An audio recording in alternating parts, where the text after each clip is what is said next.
Allah Allah, apartman gitti. Allah. Apartman gitti ya. Çıkın ya, çıkın. Bismillah.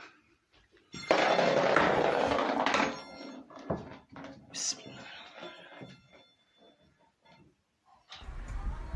Allah'ım bu nasıl korkunç bir şeydi ya. Bina mı yıkılmış? Ne oluyor orada ya? Ya 10 katlıydı. 10 katlı bir tane Usta şimdi yanlış şey yaparlar.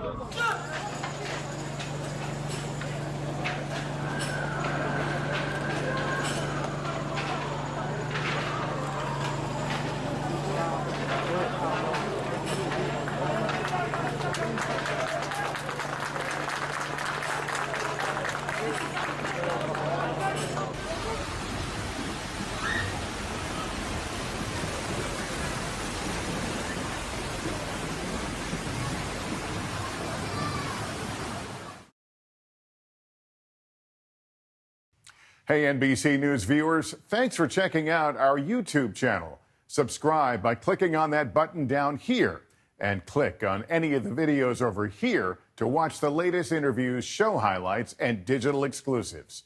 Thanks for watching.